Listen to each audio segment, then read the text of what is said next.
Bonjour, nous sommes le 25 mars 2021 en Gironde, à environ 10 km au sud-sud-est de Bordeaux. Donc à l'endroit où j'avais filmé la dernière fois, dans la dernière vidéo, j'avais filmé à 50 mètres vers là-bas, la filaire. Donc à cet endroit, il y a vraiment plein de filaires. Donc là-bas, à 50 mètres, ça va être construit. Et devant cette grotte, on voit des tuyaux là, je pense que ça va être construit, malheureusement, un jour. Donc là, il y a une grotte assez profonde, plusieurs galeries. Là, une galerie humide de ce côté. Donc je dis aujourd'hui, il fait chaud, il fait 18 degrés au moins. Il fait moitié ensoleillé, moitié nuageux. Enfin, il fait un temps chaud. La dernière fois, j'étais venu, il y a 15 jours peut-être, à l'autre grotte, pour laquelle j'ai fait un film. Bah, il y avait des chauves-souris qui volaient quand je suis arrivé devant la grotte. Il faisait chaud. Et les chauves-souris apparemment sont sorties d'hibernation un peu là. Donc je sais pas s'il va y avoir. Enfin voilà, les chauves-souris sont sorties déjà, car il a fait chaud. Mais l'hibernation n'est pas terminée. Donc là je vais parler doucement et nous allons voir ce qu'il y a dans cette grotte. Donc là au début de la grotte, nous avons les parois qui sont pleines de mousse, des espèces d'algues. J'ai mon doigt là. Comment je filme là, voilà. Des espèces d'algues. Parce que c'est éclairé par le soleil là. Mais plus loin, il n'y a plus de végétaux verts. Là, il y a un endroit vraiment, enfin un truc vraiment bizarre là, c'est, je montre avec mon doigt, une espèce de filament blanc là. Là, on le voit bien là, à cet endroit. Ah, j'ai goûté. Je goûte ces filaments blancs.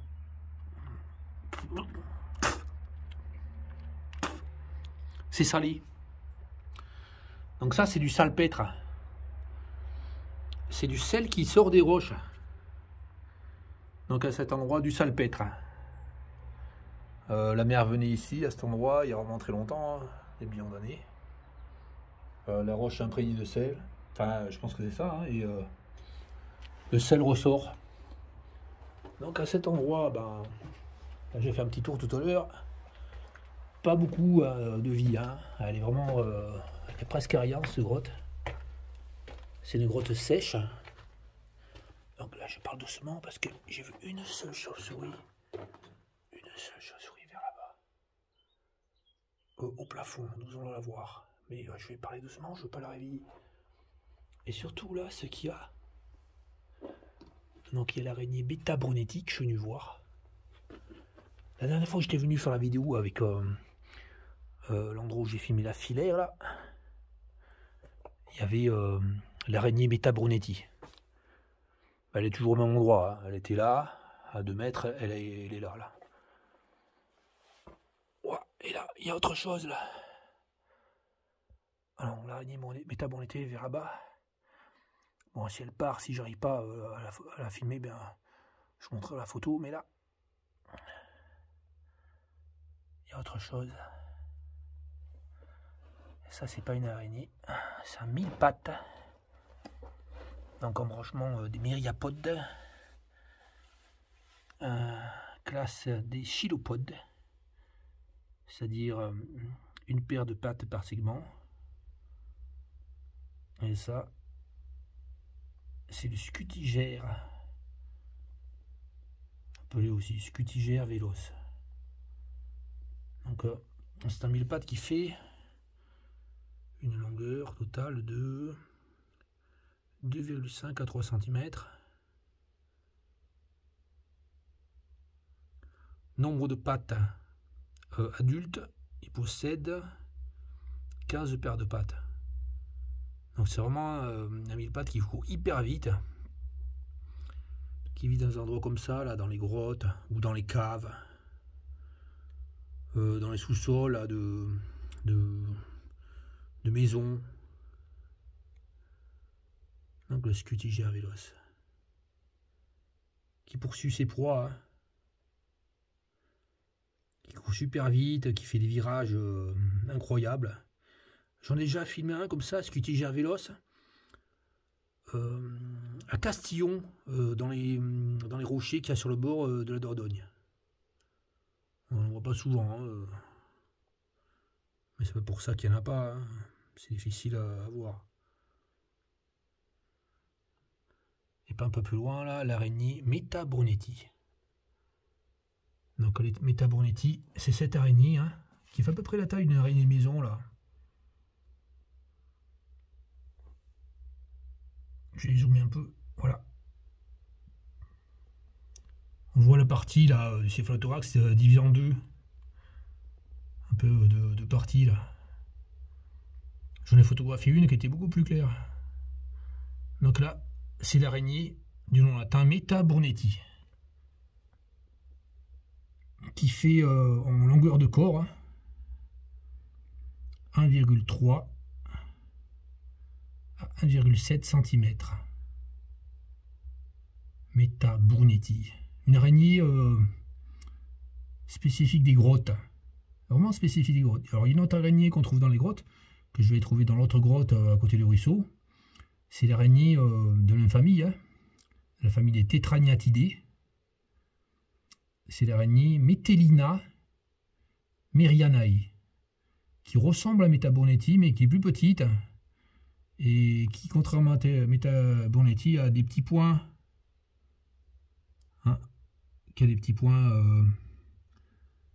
quelques petits points sur les pattes. Je vais zoomer mieux. Non, je vais pas zoomer, je vais filmer comme ça sans zoomer, c'est mieux. Ça marche mieux là.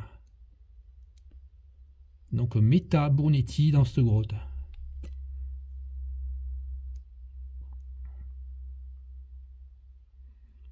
Donc elle se nourrit, j'ai remarqué, hein, quand je suis allé dans la grotte à côté du ruisseau, hein, elles se mettent au plafond là, quand il y a des anophèles. Comme ça, elles se mettent au plafond, elles tendent des pattes et elles attrapent des anophèles.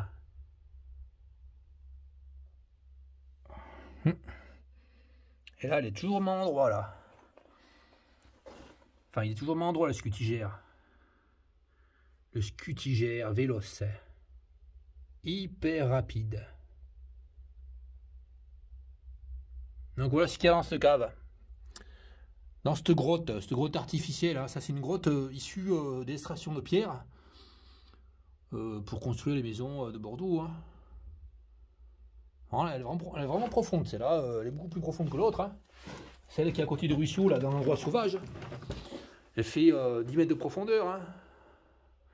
Environ 10 mètres de profondeur, tandis que celle-là, elle fait au moins 30 mètres de profondeur. Et nous allons voir, voilà, il y a une autre araignée, une petite araignée. Hein. Je sais pas ce que c'est ça. Là. Là. Là. Elle est où? C'est pas évident de filmer. Ah, la voilà.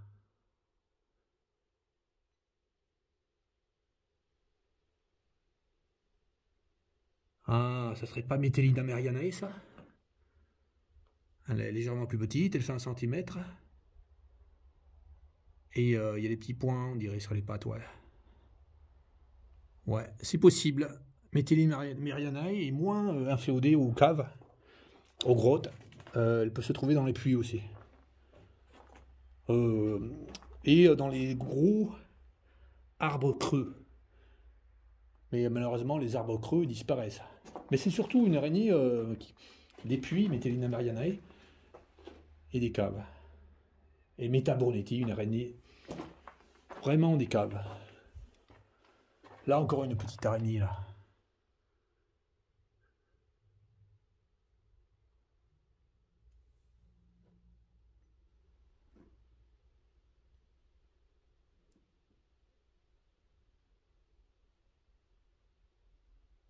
Ouais, c'est pas maintenant de filmer là.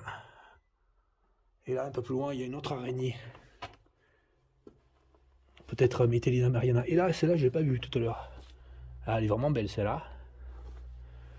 Waouh, elle est grosse hein. Waouh, ça c'est une Meta Brunetti de belle taille. Hein. Ah, elle est vraiment très grosse. Hein. Ouais, elle fait la taille maximale là. Le corps fait 1,7 cm. Meta Brunetti. Pas de points sur les pattes. Pas de poils, enfin, très peu de poils. Meta Brunetti. une araignée des cavernes. Il n'y en a pas beaucoup, hein, en fait. Hein. Il y en a quelques-unes, là, pas très loin de l'entrée. Hein. Enfin, pas très loin. Ah, nous sommes à 20 mètres de l'entrée, hein, déjà. Et puis après, plus loin, il n'y en a plus. Hein. Ah ouais, je parle doucement, là, parce que là, il y a une chauve-souris. Ouais, il y a des gens qui ont fait un feu, là. Et là, dans cette cavité-là, nous avons une autre araignée. Ouais, un peu ressemble là. Une autre méta Brunetti.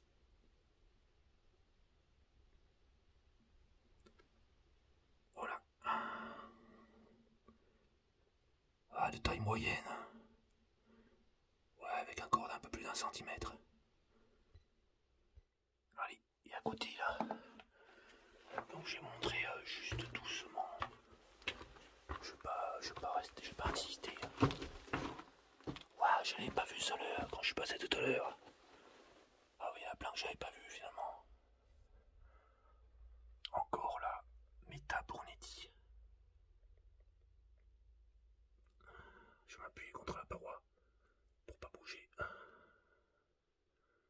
Voilà, ça c'est bien Méta Brunetti. On voit le corps là, enfin le céphalothorax divisé en deux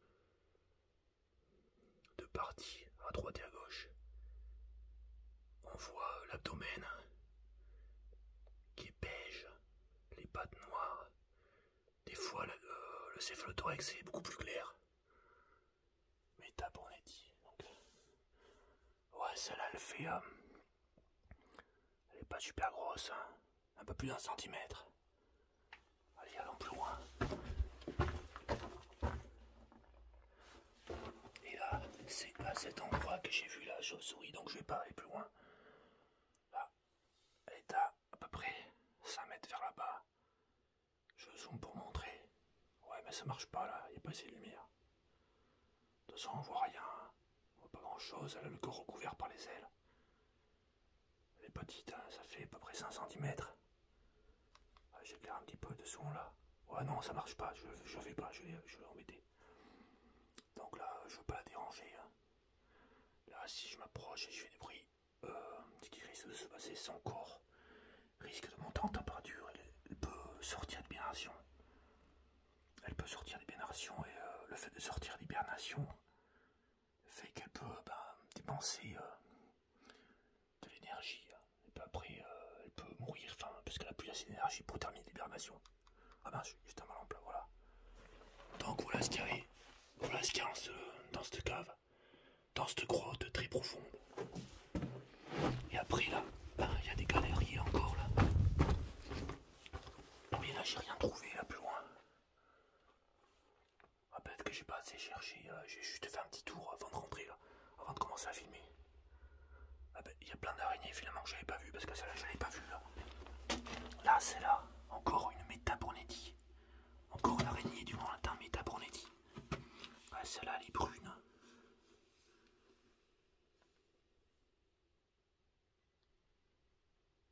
J'ai montré mon doigt par rapport. Parce que là, bon, celle-là elle est vraiment de taille. Elle est vraiment pas très grande là. Là, mon doigt, là. Là. Avec un corps d'1 centimètre, celle-là. Les autres, pas celle d'avant, mais l'autre encore avant, elle était beaucoup plus grosse. Bon, il y en a peut-être d'autres que j'ai pas vu finalement. Et là, dans ce creux, en fait, j'ai dépassé vite comme ça pour faire un petit tour pour voir ce qu'il y avait. Et j'ai regardé trop vite, j'ai rien vu finalement. En voilà une deuxième fois, je vois plein d'autres araignées que j'avais pas vues. Une autre araignée Méta Brunetti.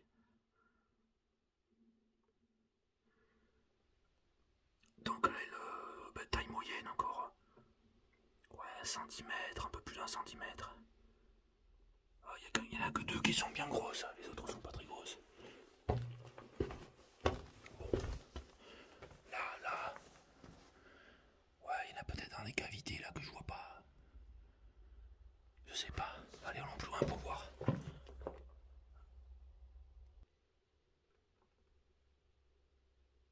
10 mètres plus loin.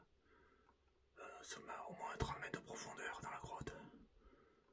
Au plafond, là, il y a quelques anophèles. Ouais, qui font à peu près longueur de corps 1,5 cm. Non, non, pas 1,5 cm, je lui ai fait 1 cm.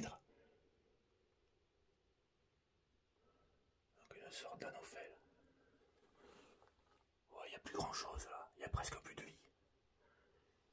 Presque plus d'araignées. Pas à cette profondeur là. Nous sommes de retour vers la sortie. Et là au sol je vois un papillon. Donc ce papillon c'est le papillon la découpure. Voilà le papillon la découpure qui est mort. Donc ce papillon qui hiberne dans les caves, dans les grottes. Famille des Erebidae. La découpure. Un papillon de nuit vraiment particulier. Ouais, je vais montrer encore par rapport à mon doigt, voilà. À peu près 2 cm de longueur d'aile. Bon, mais pas mal, hein. Et là, c'est là. Est-ce que... je sais pas si je l'ai filmé, c'est là. Et là, au-dessus, il y a quoi, là? Il y a autre chose encore. Je vais montrer donc là. Metabonetti.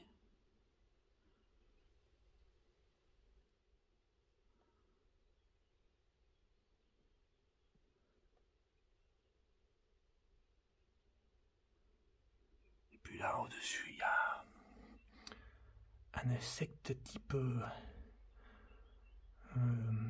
une guêpe Ichmenon. Là, et qui est recouvert de champignons. J'en ai vu pas mal comme ça. Dans l'autre grotte, à plusieurs dizaines de kilomètres d'ici. Et là, l'araignée Metabonetti a bougé. Juste à côté, elle a bougé de 10 cm.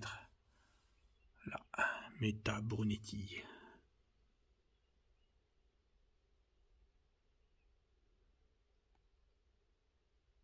Allez. Voilà pour cette grotte.